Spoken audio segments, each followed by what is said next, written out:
Hi, I'm Erica Price, the Literacy and Assistive Technology Consultant with Central Kentucky Educational Cooperative, and today we're going to look at a few different tools, devices, and ways that these can help our students.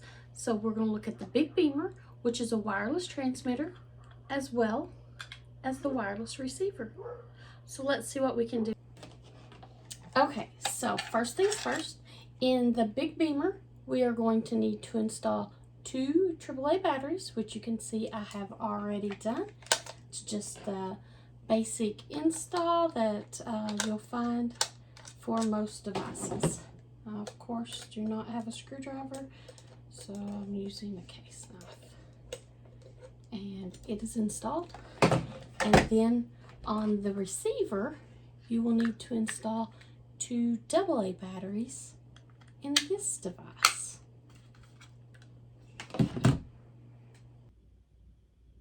So we've now set up our Big Beamer, or added batteries, and we've added batteries to our wireless receiver as well.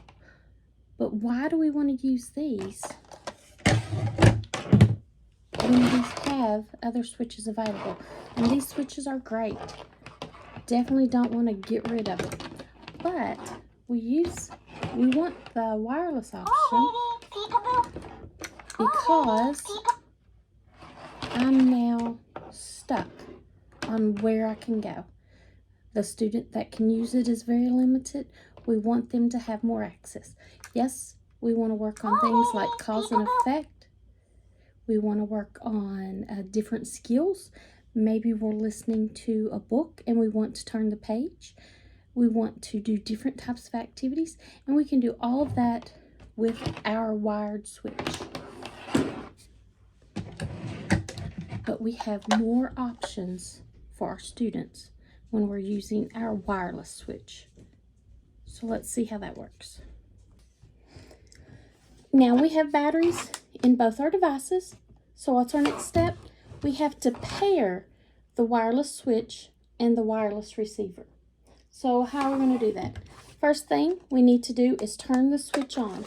So to do that, you're going to unscrew the top, the lid, and as you can see, we have arrows indicating which way to toggle the switch to turn it on or off. So for the direction I'm holding it, I need to toggle the switch down, and you can see the light is flashing to indicate it was turned on. So there's that one. Put the lid back on. And for the wireless receiver, first we need to turn it on. Over here on the side, just flip it on. And then you're going to see this test button. We will hold the test button until this light turns green. It'll take it about 5 seconds. After the light turns green, we're going to push and release the test button. We're going to activate the switch, then push and release the test button. So let's go ahead and hold the test button.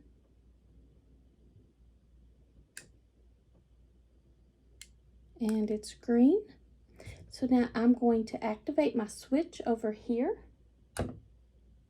And the switch has activated. And now I'm going to press and release the test button to exit pairing mode. And that's how we pair the switches. Now we have our wireless switch and receiver paired. So we can now give the student the switch. It can be placed on a wheelchair tray, on a table, in the student's lap, everywhere you deem it appropriate for the student to have access to the toy or activity or whatever you're doing. To give them access, we're just going to plug it up. I'm going to turn him on. And now we will allow our students to be able to access this toy from a switch at their table. If you have any questions about setting this up or any other item, please feel free to let me know. Thanks.